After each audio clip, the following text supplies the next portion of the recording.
Okay, so I told you a few days ago, maybe a couple weeks ago, a week ago, I don't know, that my chainsaw has been struggling. And what it was is the carburetor, I think, was dirty. And some of the hoses broke loose. So I replaced the hoses and put the carburetor back on, and that's when I discovered the carburetor was dirty. So I was gonna clean it, tear it apart, kind of rebuild it. Found a carburetor online for 14 bucks. Made a video about that not too long ago. So it's got all kinds of components in it, and I'll put an up next box at the end of this video to that video showing you all the components of that carburetor. It's a really good deal.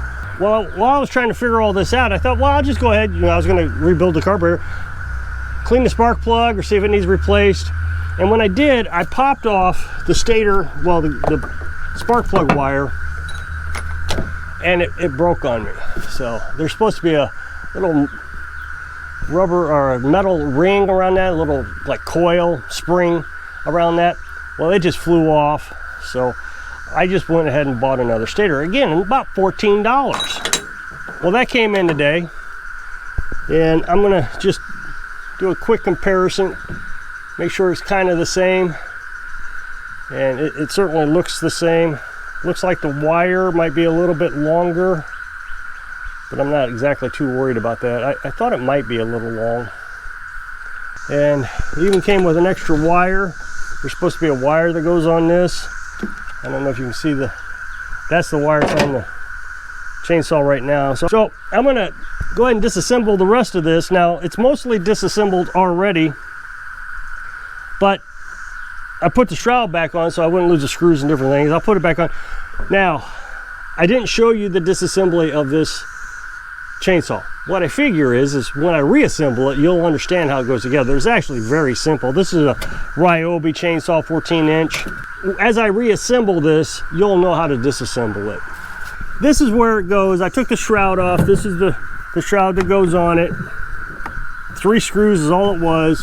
We'll put it back on in just a minute. Took the shroud off. And so now we're gonna, these are the 2 screws right here. I think you should be able to see that hold this down. Now, there is some Loctite on it already, so I'm not going to put more Loctite on it.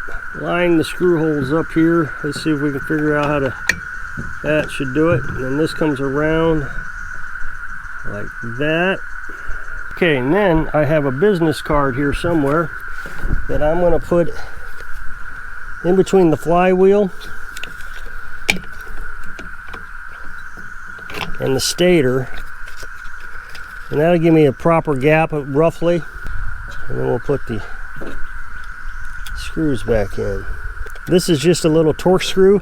I was at Walmart yesterday and I looked at a little maintenance mechanics kit for $40, and that would have everything you would need to do small engine repair, pretty much. Maybe a screwdriver here or there. Okay, so this wire here that we gotta reconnect. So there was a little stem there, and then I'm going to change the spark plug while we're at it, since this new carburetor kit that I bought came with a spark plug. Now, the thing about chainsaws is most of the time they have their own little tools. Got a screwdriver, a socket that you can tighten your chain with, and it also has a spark plug wrench on it.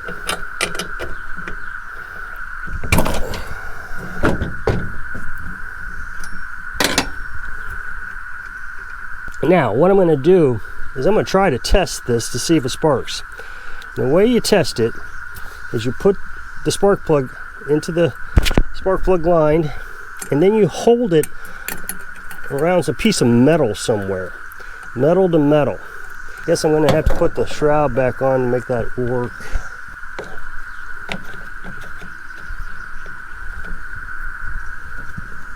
The spark plug wire and this red wire have to go over the shroud. There's even little clips and indentations for it to go, and then the second shroud just slides right on top of it, so it kind of makes sense. I was wondering why it was going to rub up against the flywheel or the exhaust. It appears to be lining up much better.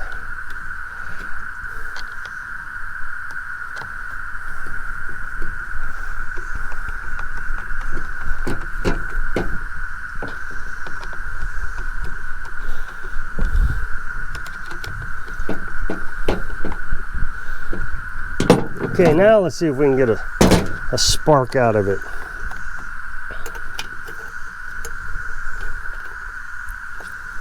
Make sure you hold on to the rubber, that way you don't shock yourself. Wish I could do it the other way. Maybe I'll turn it around somehow so I can hold it down with my arm. Problem is I want to make sure it's on camera, so I gotta do everything very awkwardly.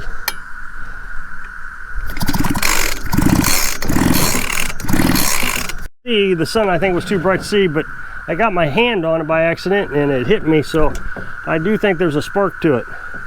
Spark plug back in, or the new spark plug, put it back in.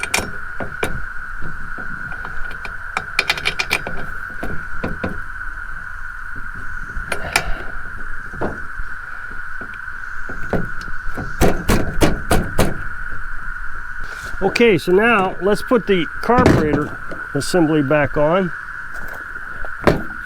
This is a new carburetor. Here's the old one and the new one. So the first thing we're going to do is take this choke assembly off of the old one and put it onto the new one. That was the only thing that didn't come with the new carburetor. Okay, so there's a cotter pin right there. Pull that out. There's a... Oh, I thought there was a washer on it. There's not even a washer. That's great. One less piece to lose. Then we'll grab the new carburetor.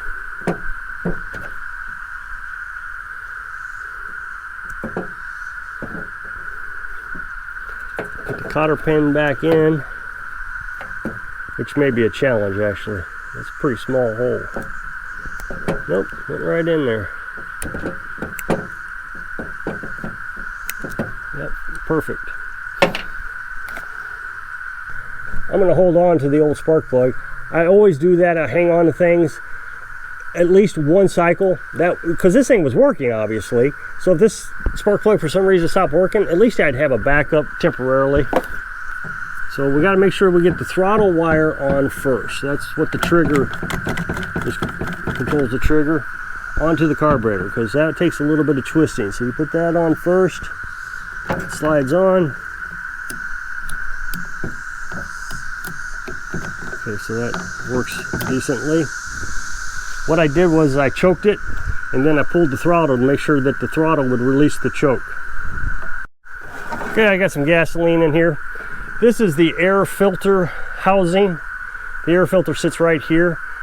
The carburetor attaches right here. So I'm going to take a toothbrush with this gasoline and try to clean this up a little bit more than it did. I've had it soaking in the gasoline. But I tell you, this is the worst air filter assembly I've ever seen. It really let a lot of dirt in. And I try to clean them, probably once a month while it's in use. Now, if somebody's going to complain, oh, you're using gasoline, you're supposed to use this or that. This is what my grandpa taught me when I was 13 years old. We cleaned everything with gasoline. And if it was good enough for my grandpa, it certainly is good enough for me, even if it does kill me.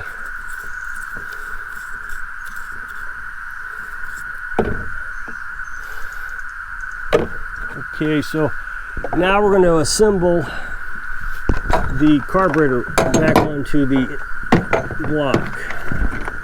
Again, I got to do this trying to line it all up with the camera. So there is a wire guard, little piece of cloth of some sort that we're going to use to guard the wire,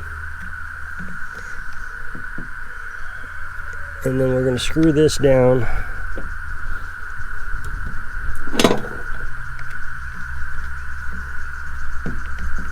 Now I'm not going to tighten it very tight, that way there's plenty of wiggle room that I can line everything up with the carburetor.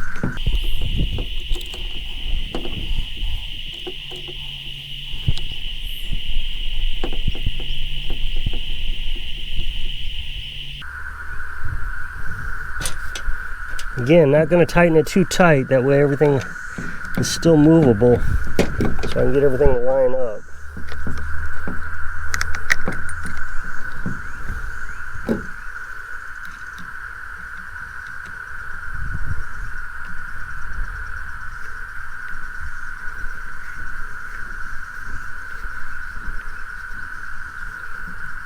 Okay, I think it all lined up just fine. Tighten them up.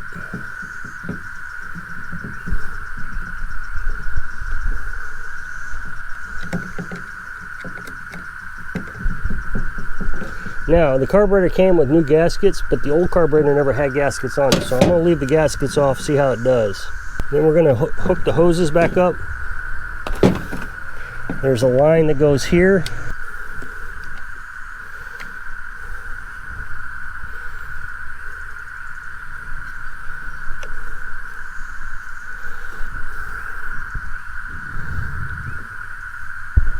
There's a line that goes right here.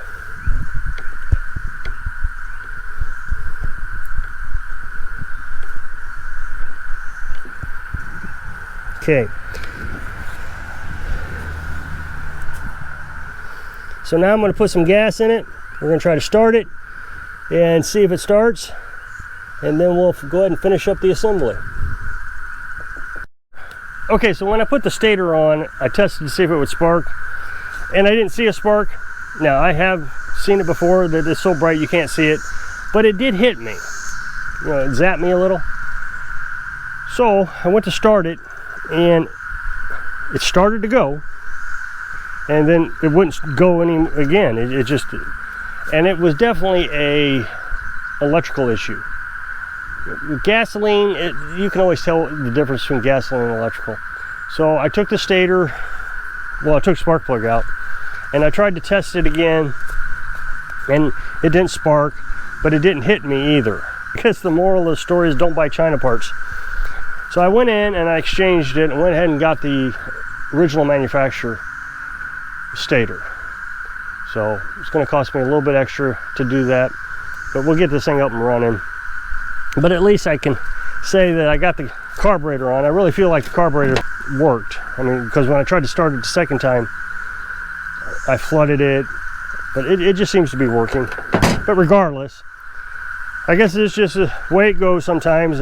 Not everything's perfection.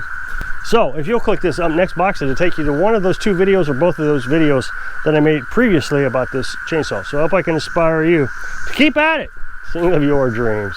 Thanks for watching.